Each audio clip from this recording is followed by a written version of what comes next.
Il y a des questions que nous n'osons pas poser à voix haute. Des questions qui vivent dans les recoins de notre esprit, dans les sombres recoins du cœur humain. Qu'est-ce qu'un père? Un protecteur? Un guide? Le premier rempart contre les horreurs du monde? Et que se passe-t-il lorsque ce rempart devient une cage? Lorsque le protecteur se transforme en monstre? Pas un monstre avec des crocs et des griffes, mais un monstre bien pire. Un monstre avec un sourire aimable et des yeux remplis d'une logique tordue. Une logique qui appelle amour, la possession, et protection, la destruction de l'âme. L'endroit où nous regardons directement cette obscurité. Où nous racontons les histoires que la société préfère enterrer sous le bruit de l'indifférence. Si vous pensez qu'il y a des vérités qui doivent être dites, aussi douloureuses soient-elles. Si vous pensez que le silence est complice de la souffrance, alors abonnez-vous et rejoignez-moi dans ce voyage au cœur de ce qui nous rend humains. Et parfois, inhumains. L'histoire d'aujourd'hui nous emmène au Yucatan, dans un village qui n'apparaît pas sur les cartes touristiques. Une poignée de maisons blanches brûlées par un soleil implacable. Ici, le temps ne passe pas. Il s'écoule lentement. L'air est épais, lourd. Il sent la terre sèche, les fleurs de cempasúchil et les vieux secrets. Des secrets qui collent aux murs de chaux, qui se chuchotent dans les hamacs pendant la sieste, que tout le monde connaît et que tout le monde tait. Dans ce village vivait Armando, un homme de 50 ans, respecté, ou peut-être craint. La différence, parfois, n'est qu'une question de perspective. Il avait des terres, une maison solide, et une fille, Elena. Elena n'était pas une jeune fille, elle était une ombre, un écho silencieux qui suivait les pas de son père. Quand elle allait au marché, il l'accompagnait. Quand elle lavait le linge dans la rivière, il l'observait depuis la rive. Ses yeux ne la quittaient jamais. Jamais. Les gens du village voyaient. Bien sûr qu'ils voyaient. Ils voyaient la main d'Armando toujours posée sur l'épaule d'Elena, un peu plus ferme que nécessaire. Ils voyaient le regard de la jeune fille, un regard vide, éteint, comme une bougie à qui on aurait volé l'oxygène. Ils murmuraient « Pauvre fille ».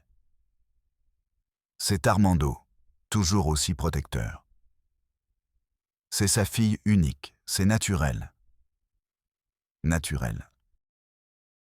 Quel mot terrible quand on l'utilise pour justifier l'horreur. Un jour, les murmures se sont transformés en cris étouffés. Armando annonça le mariage de sa fille, Elena.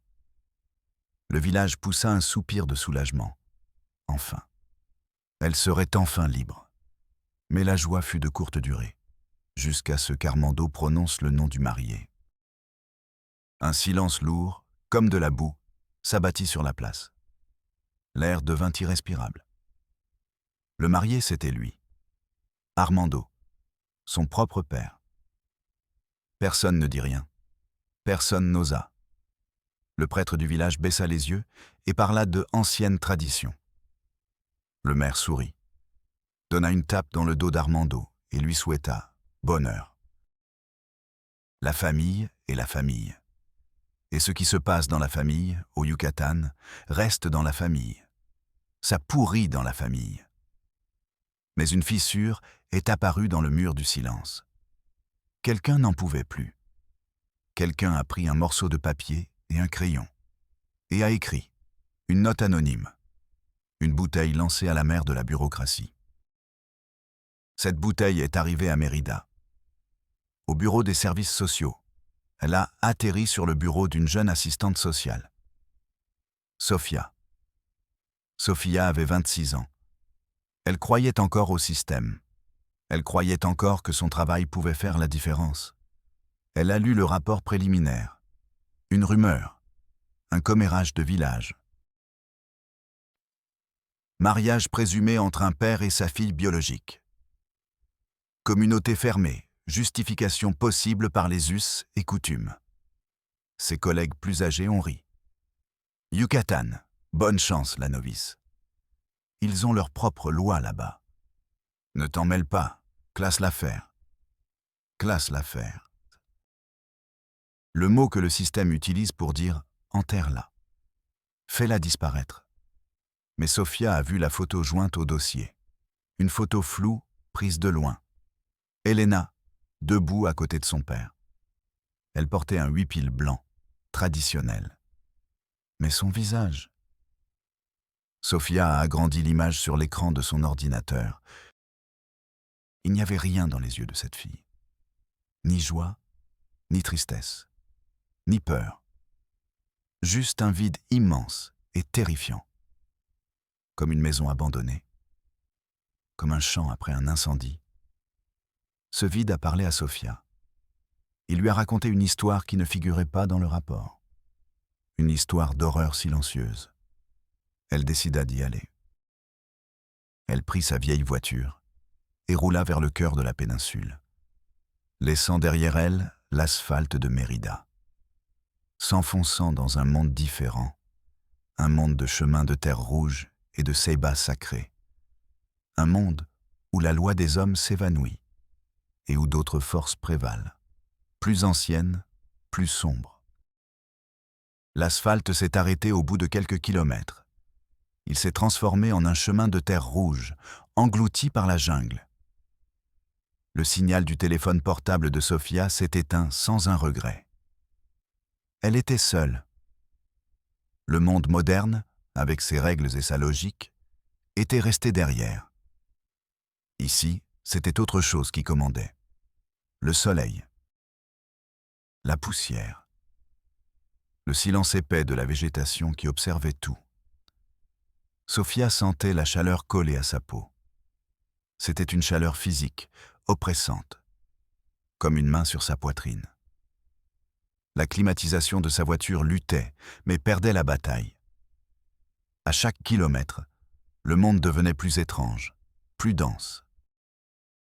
Les bruits de la ville étaient remplacés par le bourdonnement d'insectes invisibles et par un silence qui n'était pas synonyme de paix. C'était de l'attente. Quand elle arriva au village, le soleil était à son zénith. Il brûlait les murs blancs des maisons. La place principale était déserte. Une illusion d'abandon. Sofia coupa le moteur et le silence la frappa. Ce n'était pas un silence vide. Il était plein de regards. Elle sentait les regards depuis les fenêtres entr'ouvertes, derrière les portes en bois sombre. Un rideau bougea. Une ombre disparut. Elle était une étrangère, une intruse, et tout le village le savait. Elle descendit de la voiture. Ses chaussures de ville se couvrirent d'une fine poussière rougeâtre. La poussière des secrets. Elle vit une femme assise à l'ombre d'un flamboyant avec un panier de fruits à ses pieds. Sofia s'approcha, esquissant un sourire. « Bonjour. Je cherche la famille d'Armando. » La femme ne leva pas les yeux. Elle continua à trier ses mangues. « Je ne suis pas d'ici, » murmura-t-elle. Un mensonge aussi évident que le soleil qui les brûlait. Elle tenta sa chance avec un homme qui se reposait sur un banc de pierre. L'homme la regarda, mais ses yeux ne la registraient pas. Il regardait à travers elle, vers le passé ou vers le néant. Il ne répondit pas. Pas un geste, pas un mot. C'était un mur invisible construit avec la peur et la loyauté, ou peut-être avec quelque chose de pire, avec la résignation, le système.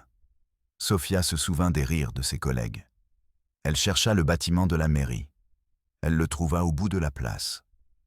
Une construction d'un seul étage, avec de la peinture écaillée. Le drapeau mexicain, décoloré par le soleil, pendait mollement d'un mât rouillé. À l'intérieur, l'air était encore plus lourd. Ça sentait le vieux papier et la sueur. Un ventilateur de plafond tournait lentement, brassant l'air chaud sans le rafraîchir. Derrière un bureau en bois sombre, un homme corpulent s'éventait avec un journal. Le maire. La loi dans ce coin oublié de Dieu. L'homme lui sourit. Un large sourire, plein de dents en or. « Mademoiselle, en quoi puis-je vous aider? Un Coca-Cola? Il est un peu tiède. » Sophia alla droit au but. Elle posa le rapport sur la table. L'homme ne le regarda même pas. Son sourire ne disparut pas, mais ses yeux se rétrécirent.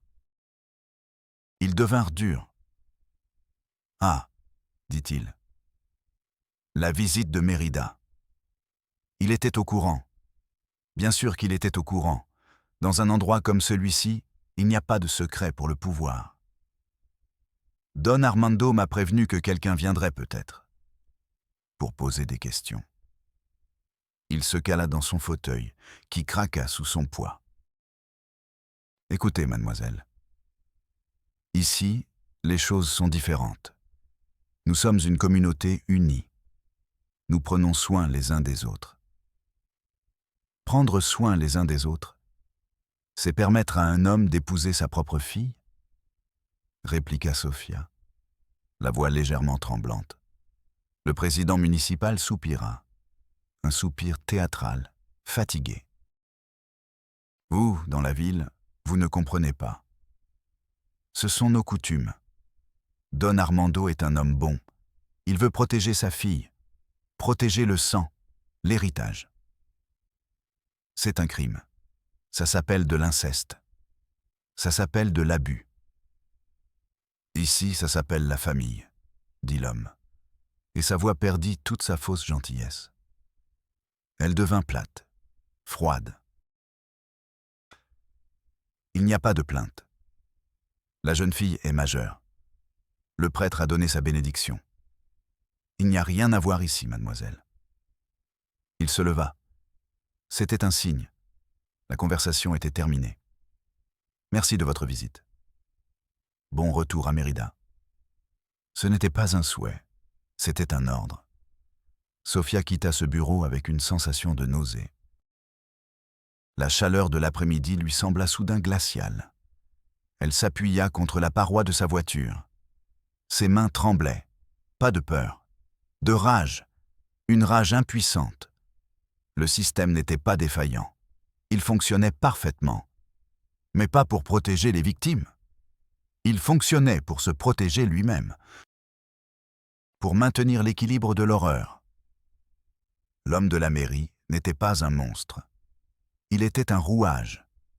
Un élément ennuyeux et efficace dans la machine de l'indifférence. Il sentit un goût métallique dans sa bouche. Le goût de la défaite. Il regarda la place. Il y avait maintenant plus de monde.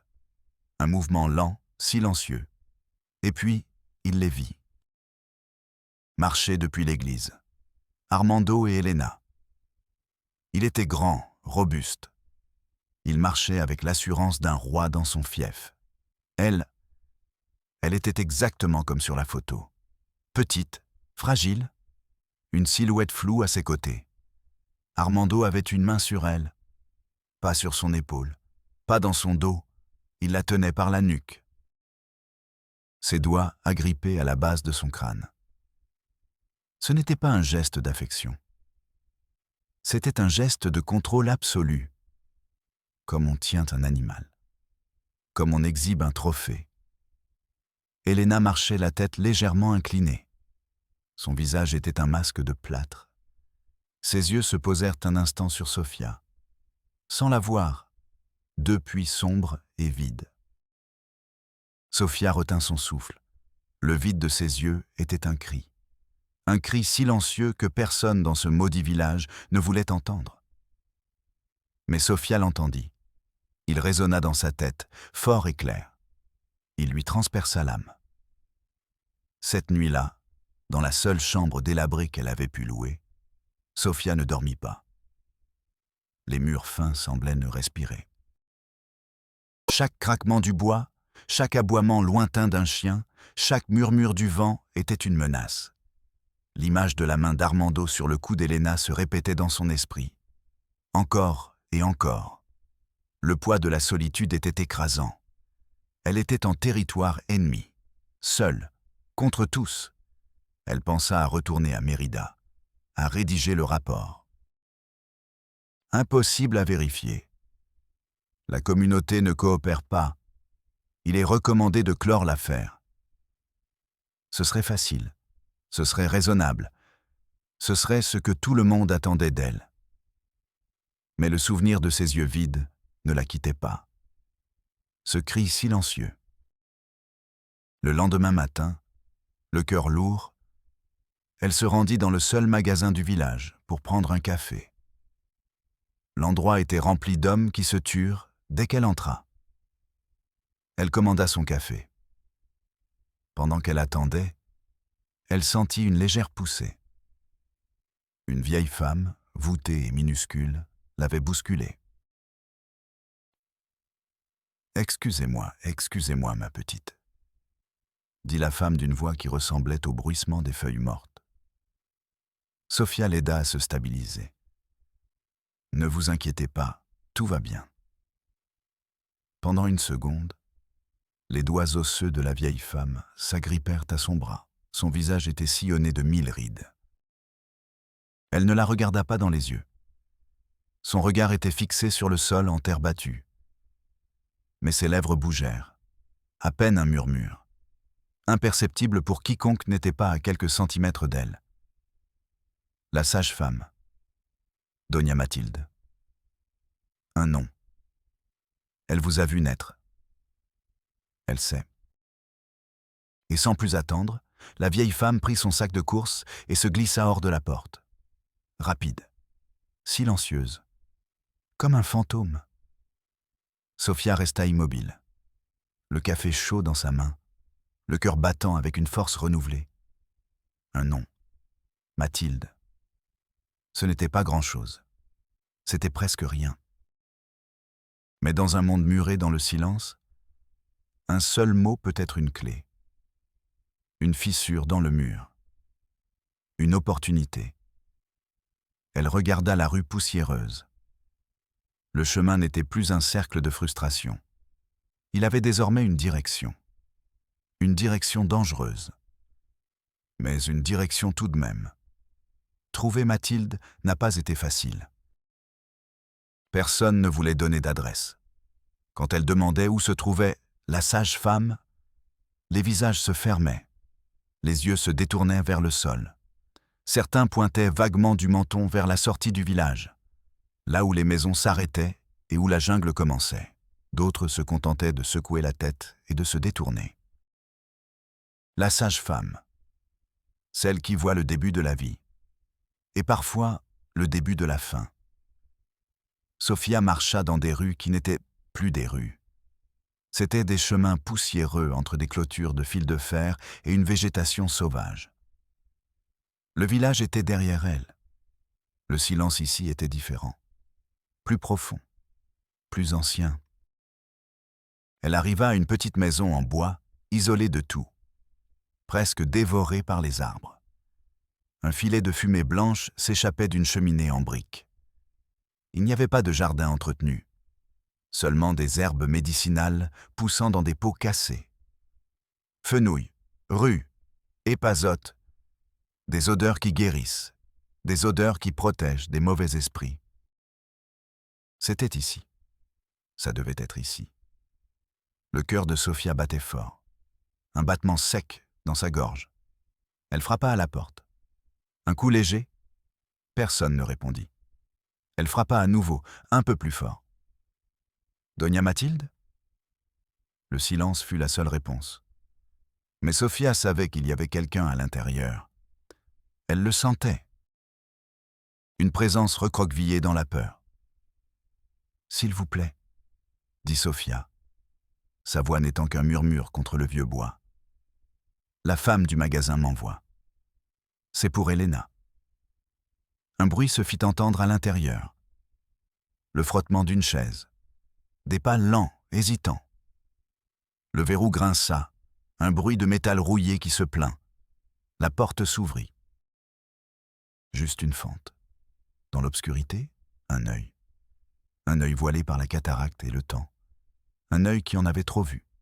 « Partez », dit une voix brisée. « Il n'y a rien pour vous ici. » La porte commença à se refermer. « J'ai vu son visage », dit Sophia, rapidement, désespérément. « J'ai vu ses yeux. Ils sont morts. Quelqu'un doit parler pour elle. » La porte s'arrêta. L'œil dans la fente l'étudia longuement, à la recherche d'un piège, à la recherche de l'uniforme, du badge, de l'arrogance du gouvernement. Il ne trouva rien de tout cela, seulement le visage pâle et angoissé d'une autre femme. Lentement, la porte s'ouvrit complètement. Mathilde était une femme minuscule, courbée par le poids des années, et des secrets. Sa peau était une carte de rides profonde. Elle portait un huipil décoloré. Elle ne l'invita pas à entrer. Elle se contenta de se retourner et de s'enfoncer dans la pénombre. C'était une acceptation silencieuse. Sophia entra et ferma la porte. L'intérieur sentait le bois brûlé, les herbes sèches et la solitude. Une seule pièce. Un hamac, une petite table, un poêle à bois. Tout était propre. Pauvre, mais immaculé. Mathilde s'assit sur un petit banc en bois, lui tournant le dos. Son corps était noué par la tension. Sophia resta debout. Elle n'osait pas bouger. Elle n'osait pas respirer trop fort. Le silence s'installa. Sophia comprit. Ce n'était pas à elle de faire pression. C'était à elle d'attendre la confession, si elle venait. Les minutes passèrent, qui semblèrent durer des heures. Dehors, un oiseau chanta. À l'intérieur, seul le bruit d'une respiration contenue se faisait entendre. Finalement, Mathilde parla. Sa voix était un murmure qui semblait venir des profondeurs de la terre. Je l'ai mise au monde. J'ai été la première à la tenir dans mes bras. Sophia sentit un frisson la parcourir. Elle était si petite, si parfaite. Mathilde tourna la tête. Ses yeux voilés se fixèrent sur Sophia. Sa mère, Isabelle, pleurait de joie. Mais pas lui. Armando. Il me l'a prise des bras, avec une avidité animale. Il l'a regardée comme on regarde un bien, un objet acheté. Et il a dit « Elle est à moi ». Pas « Elle est à nous ». Il a dit « À moi ». Sophia déglutit. L'air dans la pièce était lourd, pesant. Elle pouvait sentir le froid de la chaise en bois sans la toucher. Elle pouvait entendre le bourdonnement de son propre sang dans ses oreilles. Ce n'était que le début. Isabelle n'était pas d'ici, continua Mathilde. Il l'avait rencontrée lors d'un voyage à Valladolid. Elle était enseignante. Elle avait une lumière dans les yeux. Cette lumière s'est peu à peu éteinte. Armando ne la laissait pas sortir seule. Il ne la laissait parler à personne. Quand Elena est née, c'est devenu pire. Il l'a complètement isolée.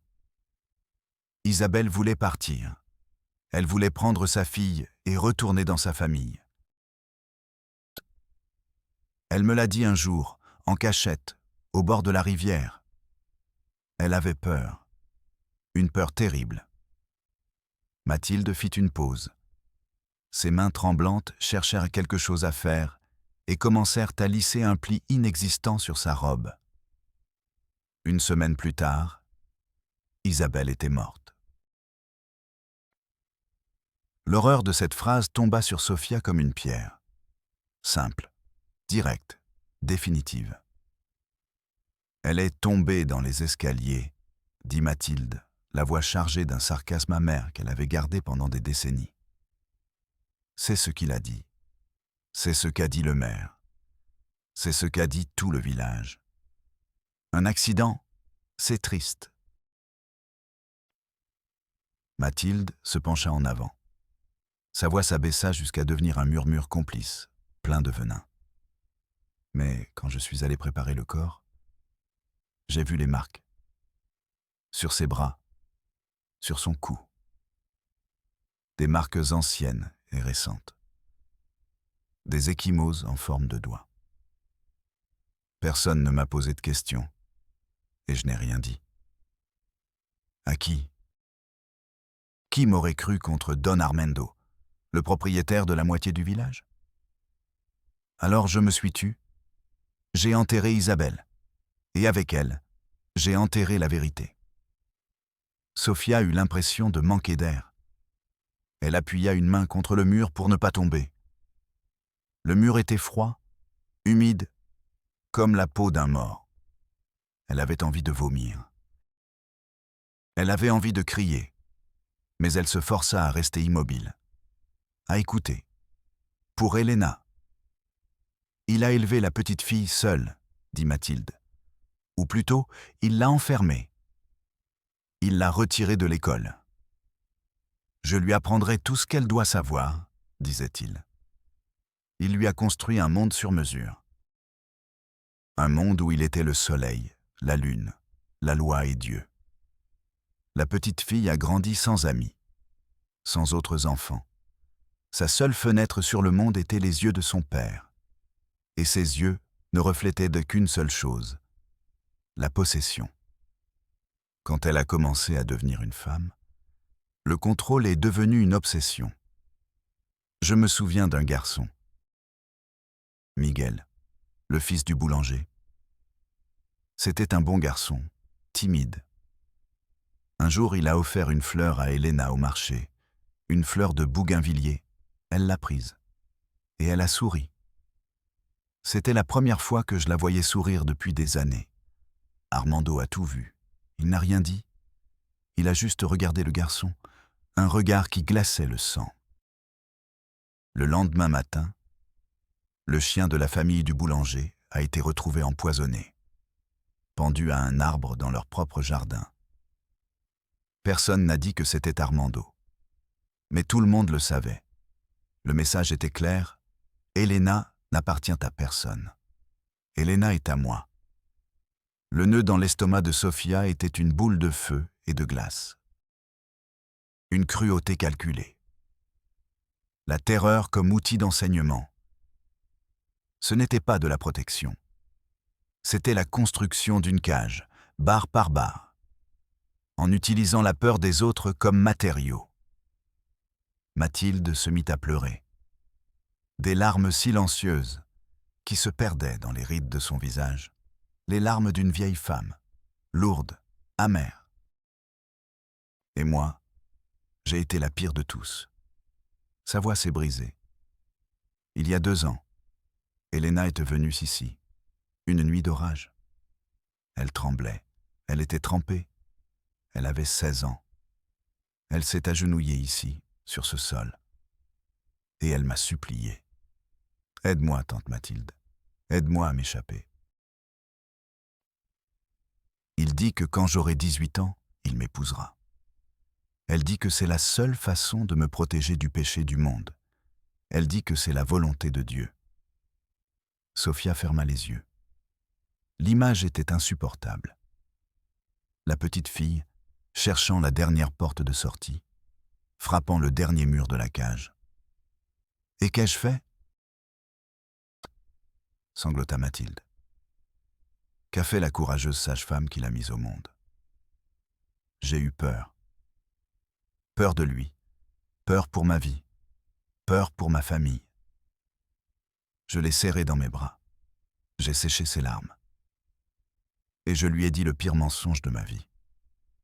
Je lui ai dit d'obéir. Que son père savait ce qui était le mieux pour elle. Qu'elle ne devait pas le mettre en colère. Qu'elle devait être une bonne fille. Je l'ai convaincue de retourner à la maison, dans sa prison. Je l'ai livrée. Je l'ai moi-même rendue au monstre. Les pleurs de Mathilde ont rempli la petite pièce. C'était le bruit d'une âme qui se brisait. Le bruit de la culpabilité qui a rongé toute une vie. Sofia s'est approchée et, sans réfléchir, a posé une main sur l'épaule tremblante de la vieille femme. Le contact a été électrique, comme si la culpabilité et la douleur de Mathilde lui étaient transmises. Sofia partageait désormais le poids du secret. Maintenant, vous savez, murmura Mathilde entre deux sanglots. Maintenant, le poison est en vous aussi. Maintenant, vous comprenez pourquoi personne ne parle. Ce village n'est pas silencieux. Il crie à l'intérieur, mais la peur est un nœud dans la gorge. Et Armando est celui qui serre ce nœud. Sofia quitta la maison de Mathilde et le monde lui sembla différent. Les couleurs étaient plus intenses, les sons plus aigus, l'air plus lourd. La vérité était un poison, comme l'avait dit la vieille femme. Un poison qui brûle de l'intérieur, qui change votre regard. Maintenant, en regardant les maisons du village, elle ne voyait plus seulement de la chaux et de la pierre. Elle voyait des murs de silence, des complices. En regardant les gens, elle ne voyait plus seulement des visages burinés par le soleil. Elle voyait des yeux qui savaient et qui choisissaient de ne pas voir. Le soleil de l'après-midi lui frappait le visage. Mais elle ressentait un froid profond, un froid qui naissait au creux de son estomac. L'histoire de Mathilde résonnait dans sa tête.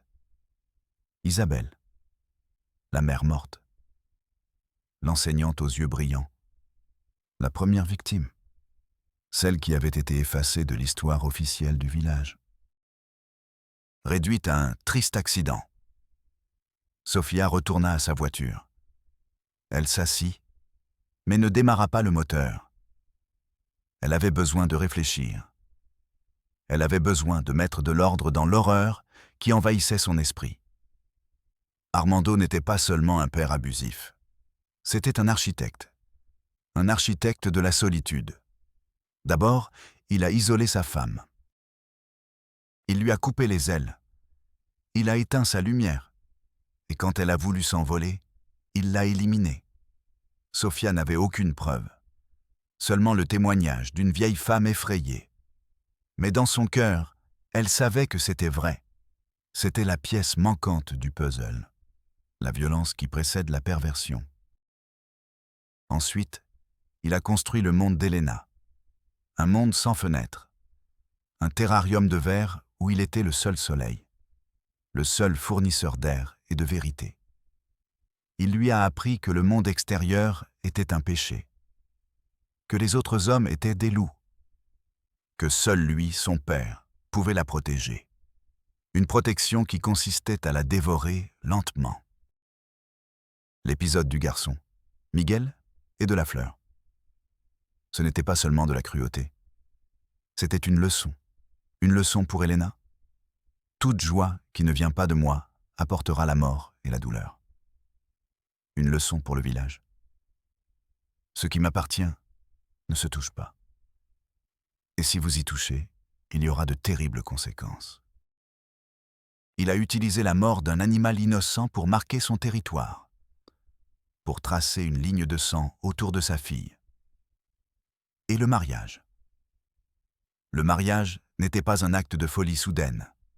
C'était la dernière étape, le couronnement de son œuvre, le sceau définitif de propriété. Il n'épousait pas sa fille. Il fusionnait avec elle. Il faisait d'elle une extension de lui-même, devant les yeux de Dieu et d'une communauté terrifiée. L'acte de profanation suprême, déguisé en sacrement. C'était une logique impeccable dans sa perversion. Je la protège tellement que je la fais mienne pour toujours. Je l'aime tellement que je la détruis pour que personne d'autre ne puisse la voir. Sofia appuya son front contre le volant. Le plastique était chaud à cause du soleil. Ce contact la ramena à la réalité. Que faire maintenant de cette vérité? Mathilde ne témoignerait pas. La peur était trop grande. Le village était un bloc de silence. Le maire faisait partie du problème. C'était une impasse. Elle se sentait prisonnière d'un cauchemar. Un cauchemar réel, fait de poussière, de soleil et de regards vides. Elle pensa à Elena. à la jeune fille de 16 ans, agenouillée et suppliant qu'on l'aide, et à la réponse qu'elle avait reçue. « Obéis. Sois gentille. » Ce fut la trahison finale. Le moment où Elena avait dû comprendre qu'elle était seule, absolument seule, que même la gentillesse des autres ne pouvait la sauver. Parce que la gentillesse était lâche. Comment survivre à cela? Comment se relever le lendemain, après que la dernière porte se soit refermée devant soi, en cessant de ressentir, en mourant à l'intérieur? Le vide dans les yeux d'Elena n'était pas de la tristesse. C'était le résultat d'une chirurgie de l'âme. Une opération réalisée avec peur, solitude et trahison. On lui avait retiré l'espoir. On lui avait retiré le droit de désirer. Sofia leva la tête. Son visage était couvert de sueur et de larmes silencieuses. Elle regarda son reflet dans le rétroviseur. Elle vit ses propres yeux. Et pour la première fois, elle eut vraiment peur. Peur que ce vide soit contagieux. Peur de devenir l'une d'entre eux. Quelqu'un qui voit l'horreur et détourne le regard. En quelqu'un qui écrit « Il est recommandé de clore l'affaire ». Non, elle ne le ferait pas. Même si elle devait le faire seule. Même si elle devait affronter tout le village. Même si elle devait risquer sa carrière et peut-être plus encore. Elle ne partirait pas. Pas avant que le cri silencieux d'Elena soit entendu. Elle prit une décision. Il y avait une autre pièce dans ce puzzle de pourriture. Isabelle, la mère, sa famille.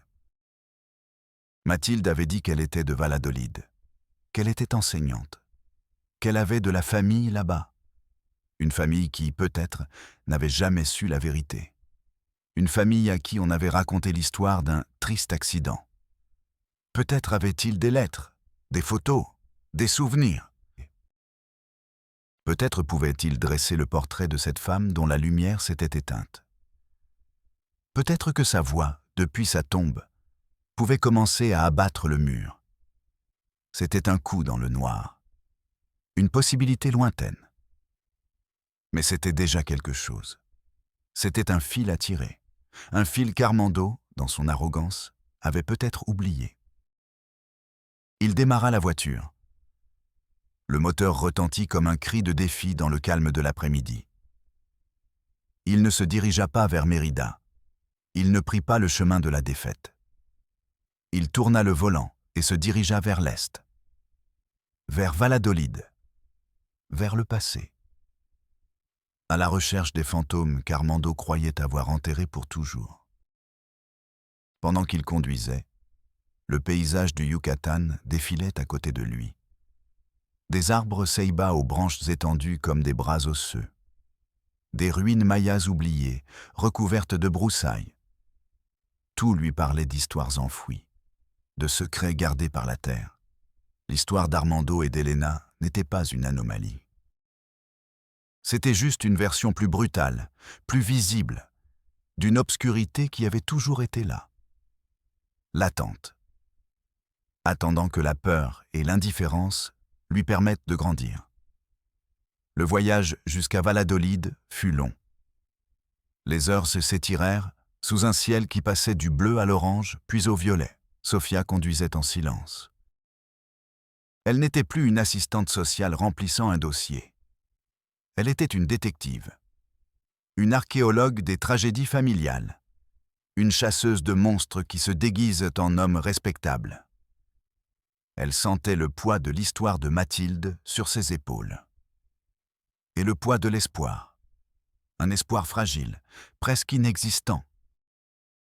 L'espoir que, quelque part, il y ait quelqu'un d'autre qui se souvienne de la lumière dans les yeux d'Isabelle et qui serait prêt à se battre pour la fille qui lui avait été enlevée. Elle arriva à Valladolid dans la nuit. La ville était différente, plus grande, plus vivante, avec ses lumières, ses touristes et son bruit. Un monde qui n'avait rien à voir avec le silence étouffant du village d'Armando. Elle s'enregistra dans un petit hôtel. Elle était épuisée. physiquement et émotionnellement. Elle prit une douche et l'eau chaude sembla laver une partie de la saleté. Mais le froid était toujours là, à l'intérieur. Elle s'allongea sur le lit, mais le sommeil ne venait pas. Chaque fois qu'elle fermait les yeux, elle voyait le visage d'Elena, le vide, et la main d'Armando sur sa nuque, le geste du propriétaire, le tatouage invisible de la possession. Cette nuit-là, Sofia comprit quelque chose d'essentiel au sujet du mal. Le mal ne crie pas toujours. Souvent, il murmure, souvent il sourit, et souvent, il se déguise en amour. Le lendemain, à Valladolid, la journée commença par une tâche presque impossible. Trouver la famille d'une femme appelée Isabelle, une enseignante, décédée depuis plus de 20 ans, sans nom de famille, sans adresse, seulement un prénom et une ville. Sofia commença par les archives municipales, le registre civil, un bâtiment gris qui sentait l'humidité et le temps qui s'était arrêté. Elle se heurta à son premier obstacle, un employé au regard perdu et à la musée. « Isabelle quoi ?» demanda-t-il, sans lever les yeux de son mot croisé. « Je ne sais pas. » Elle était enseignante. Elle est décédée il y a une vingtaine d'années, mariée à un homme appelé Armando. L'homme soupira, le soupir universel du bureaucrate agacé. Mademoiselle, sans nom de famille, sans date exacte, c'est chercher une aiguille dans une botte de foin. Nous avons des milliers d'actes. C'est un cas d'abus, une urgence.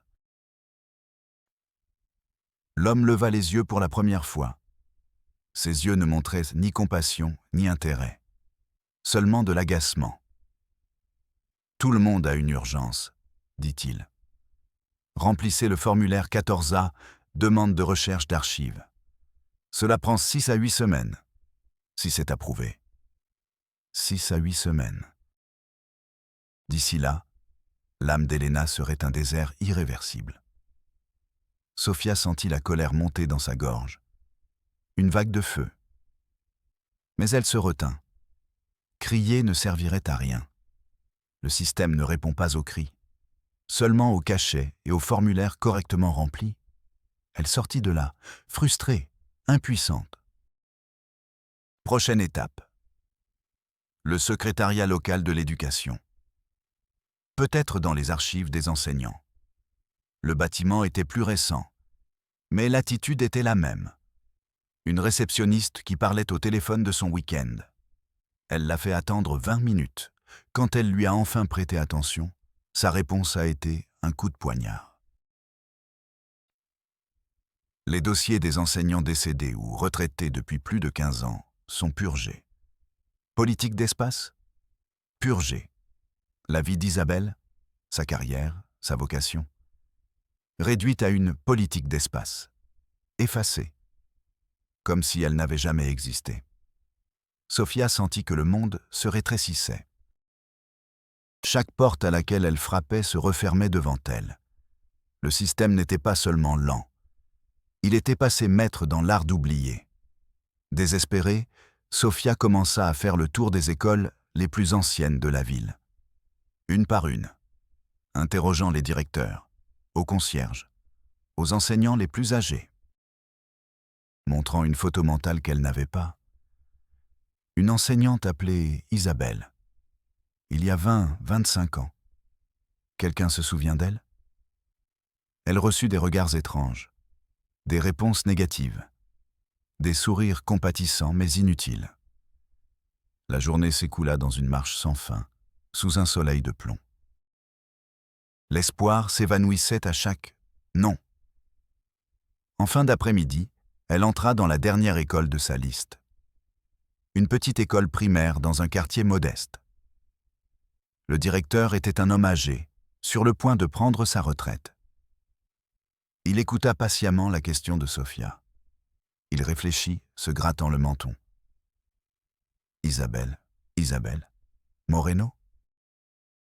Isabelle Moreno ? Le cœur de Sofia fit un bond. Oui. Peut-être. Je ne suis pas sûr du nom de famille. Il y avait une Isabelle Moreno. Une jeune femme brillante, pleine de vie. Elle a quitté l'école soudainement. On nous a dit qu'elle s'était mariée et qu'elle avait déménagé dans un village. Oui, c'était dommage. C'était la meilleure enseignante que nous avions. Le directeur se leva et se dirigea vers un vieux classeur métallique. Il fouilla parmi les dossiers jaunis et en sortit un. Mince, presque vide. Le voilà. Son dossier. Il ouvrit le dossier. Et elle était là. Une photo en noir et blanc au format carte d'identité. Le visage d'une jeune femme d'une vingtaine d'années, avec un sourire timide et des yeux brillants. Des yeux pleins de lumière. La lumière que Mathilde avait décrite. Isabelle Moreno. Elle avait enfin un nom. Elle avait enfin un visage. Sofia sentit les larmes lui brûler les yeux. Ce n'était pas un fantôme. Elle était réelle. Elle avait existé. Dans le dossier, il y avait une adresse, celle de ses parents, et un numéro de téléphone. Sofia le composa sur le champ, les mains tremblantes. Le téléphone sonna. Une fois, 2 fois, 3 fois. Une voix de femme, âgée et fatiguée, répondit. « Allô ? Est-ce que je parle à la famille d'Isabelle Moreno ?» Il y eut un silence à l'autre bout du fil. Un silence lourd, chargé d'une douleur ancienne. Qui est à l'appareil » dit la femme, la voix brisée. Sofia expliqua qui elle était. Elle ne lui raconta pas toute l'horreur. Elle lui dit seulement qu'elle travaillait sur une affaire impliquant sa petite fille, Elena, et qu'elle avait besoin de son aide. Il y eut un autre silence, puis un sanglot étouffé. « Venez, s'il vous plaît, venez à la maison. » Et elle lui donna l'adresse, la même que celle qui figurait dans le dossier. La maison des Moreno était modeste, dans une rue calme. La peinture était usée par le temps. Il fut accueilli par une femme âgée, appuyée sur un déambulateur. C'était la mère d'Isabelle. Ses yeux étaient ceux de sa fille, mais sans la lumière, éteints par des décennies de deuil. Le père était assis dans un fauteuil, le regard perdu. La tragédie les avait transformés en ombre. La maison était un sanctuaire pour Isabelle. Ses photos étaient partout. Isabelle lors de sa première communion. Isabelle obtenant son diplôme d'enseignante. Isabelle souriant avec ses amis. Une vie figée dans le temps. « Nous n'avons jamais aimé cet homme », dit la mère, d'une voix à peine audible. Armando, il était intense, possessif. Mais Isabelle était amoureuse. Du moins, c'est ce qu'elle croyait. Quand il l'a emmenée dans ce village, c'était comme s'il l'avait kidnappée. Les appels se sont faits de plus en plus rares. Sa voix changeait. Elle semblait effrayée. Le père a pris la parole pour la première fois, sans les regarder. Je voulais y aller. Je voulais la sortir de là. Mais ta mère m'en a empêché. Elle a dit que c'était sa vie, que nous devions respecter son mariage.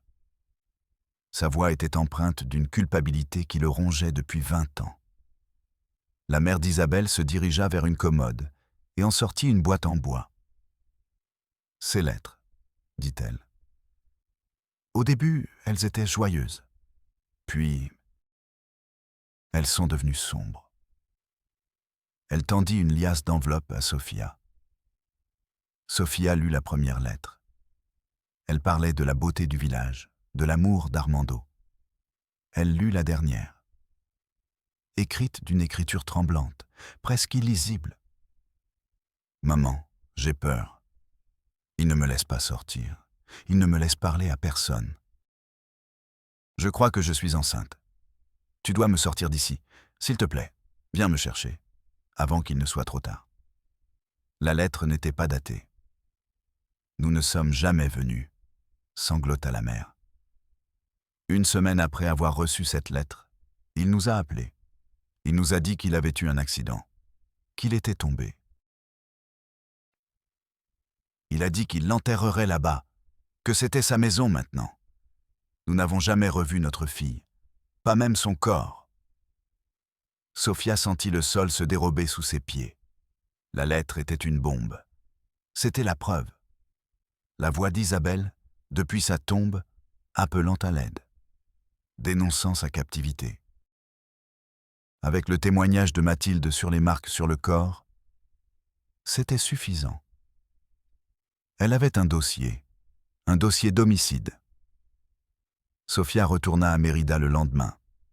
Elle se sentait différente. Elle n'était plus seulement une assistante sociale. Elle était une vengeuse. Elle avait dans son sac les lettres d'Isabelle. L'arme qu'elle allait utiliser pour faire tomber Armando. Et pour libérer Elena. Elle se rendit directement au parquet. Elle demanda à voir le procureur général. On la fit attendre 3 heures dans un couloir sans air. Lorsqu'il la reçut enfin, le procureur était un jeune homme, vêtu d'un costume coûteux et arborant un sourire impatient. Sophia exposa l'affaire, avec passion, avec urgence. Elle lui parla du mariage incestueux, de la confession de la sage-femme, de l'histoire des parents d'Isabelle. Et enfin, elle a mis les cartes sur table. La dernière lettre, la demande d'aide désespérée. Ce n'est pas seulement de la maltraitance, c'est un possible homicide, a-t-elle déclaré d'une voix ferme. Le procureur a feuilleté les lettres sans grand intérêt. Il écouta son récit avec une expression d'ennui professionnel. Lorsque Sophia eut terminé, il se cala dans son fauteuil en cuir. « Histoire intéressante, mademoiselle. » « Sophia ? » Mais soyons pragmatiques. Le témoin principal est une vieille femme analphabète qui ne va pas témoigner. Les parents de la défunte sont émotionnellement instables et leur témoignage est basé sur des oui-dire. Et ces lettres datent d'il y a 20 ans. Elles ne sont pas datées. Elles auraient pu être écrites à n'importe quel moment. Le corps a été enterré sans autopsie. Accident, indique le certificat de décès signé par les autorités locales.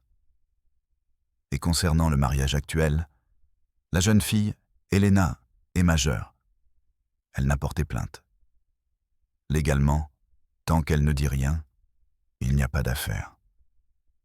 Sophia le regarda, incrédule. Ce n'était pas possible. Elle ne pouvait pas entendre cela. Mais vous ne voyez pas. Tout est lié. C'est un schéma d'abus et de contrôle qui a abouti à la mort et qui se répète maintenant. Le procureur sourit. Un sourire condescendant. Je ne vois pas de schéma. Je vois des faits. Et ici, je n'ai pas de faits concrets. J'ai des rumeurs de village, une vieille femme sénile et de vieilles lettres. Il se leva, le signe que l'audience était terminée. J'apprécie votre zèle professionnel, mademoiselle.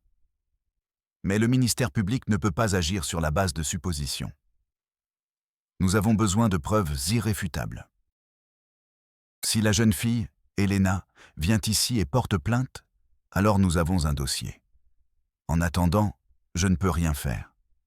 Sophia resta assise, paralysée. Le monde s'était arrêté. Elle avait apporté la vérité sur un plateau d'argent. Et le système la lui avait renvoyée. Froide, rejetée. Le procureur se dirigea vers la porte. Maintenant, si vous voulez bien m'excuser, j'ai un déjeuner important. Il la laissa seule dans le bureau, seule avec les lettres d'Isabelle. Des lettres mortes. Un appel à l'aide qui était arrivé avec 20 ans de retard. Pour mourir à nouveau sur le bureau d'un bureaucrate. Elle ressentit une profonde nausée. Un goût amer dans la bouche. Le goût de la justice. Ou plutôt, de son absence. Le système n'avait pas échoué. Le système était cela. Une machine froide et logique qui ne comprend pas la douleur. Seulement les dossiers, les preuves, les procédures. Une machine qui protège les monstres, à condition que les monstres connaissent les règles. Sophia sortit du parquet et la lumière du soleil l'éblouit. Le bruit de la ville, les voitures, les gens, tout semblait irréel. Elle venait d'être au cœur de la machine et elle avait vu son visage. Un visage indifférent, soigné et bien nourri. Elle marcha sans but dans les rues de Mérida. Les lettres d'Isabelle pesaient dans son sac comme des pierres. Le cri d'une femme morte, l'écho d'une vie volée. Et elles ne signifiaient rien. Pas pour eux, pas pour le système. Elle s'assit sur un banc dans un parc. Elle regarda les enfants jouer, les couples rire. Un monde normal. Un monde qui ne savait rien des villages silencieux et des monstres respectés. Elle pensa à Elena. Que faisait-elle à ce moment-là? Servait-elle le repas à son père-mari? Regardait-elle un mur, les yeux vides? Avait-elle déjà oublié ce que l'on ressentait lorsqu'on désirait quelque chose? Avait-elle oublié le toucher d'une fleur de bougainvillier dans sa main? L'échec était une entité physique, une boule dans sa gorge qui l'empêchait de respirer, un poids sur son dos qui la courbait. Elle avait suivi les règles, elle avait enquêté, elle avait découvert la vérité, et la vérité n'avait aucune importance. Le système n'était pas conçu pour rechercher la vérité, il était conçu pour maintenir l'ordre. Et dans ce village du Yucatan, l'ordre s'appelait Armando. L'impuissance la consumait. Que pouvait-elle faire d'autre? Retourner au village? Affronter Armando toute seule? Il la détruirait. Il l'écraserait comme un insecte. Et le système détournerait le regard. Il noterait dans un dossier « Travailleuse sociale disparue dans l'exercice de ses fonctions ». Et il classerait l'affaire. Les jours passèrent. Sophia retourna à son bureau. Ses collègues la regardaient avec un mélange de pitié et de moquerie. « On te l'avait dit », disaient leurs yeux. « On ne peut pas changer le monde. » Son patron l'appela. « Sophia, tu dois clore le dossier du Yucatan. Il n'y a pas suffisamment d'éléments pour continuer. Classe l'affaire. Classe l'affaire. Le mot de la fin. La pierre tombale bureaucratique sur la tombe de la justice. » Sophia regarda l'écran de son ordinateur. Le rapport ouvert. Le curseur clignotant, attendant qu'elle écrive le mensonge. Après enquête, aucune preuve concluante d'abus ou de coercition n'a été trouvée. La citoyenne Elena rencontre son père de son plein gré. Il est recommandé de clore l'affaire. Ses doigts refusaient d'écrire. Chaque lettre était une trahison envers Elena, envers Isabelle, envers Mathilde, envers elle-même. Cette nuit-là, elle ne put dormir. L'image du sourire condescendant du procureur la tourmentait. Si la jeune fille, Elena, vient ici et porte plainte, un piège parfait, un cercle vicieux. La victime ne peut pas porter plainte parce qu'elle est sous contrôle. Et le système ne peut pas agir parce que la victime ne porte pas plainte. Un chef-d'œuvre d'inefficacité délibérée. Puis, dans l'obscurité de son appartement, elle eut une idée folle, dangereuse, en dehors de tous les protocoles. Une idée qui ne venait pas de l'assistante sociale. Elle venait de la femme qui avait vu le vide dans les yeux d'Elena et qui n'avait pas pu l'oublier. Si le système ne pouvait pas rendre justice à Elena, peut-être pouvait-elle apporter un morceau du système à Elena. Le lendemain matin, elle ne se rendit pas au bureau. Elle est allée dans un magasin d'électronique. Elle a acheté un petit enregistreur audio, discret, facile à cacher, puis elle a repris la route, le chemin du retour vers le village, vers le cœur des ténèbres. Cette fois, elle n'avait pas peur. Elle ressentait un calme glacial, une résolution glaciale. Elle ne jouait plus selon les règles. Le système lui avait appris que les règles étaient faites pour les perdants.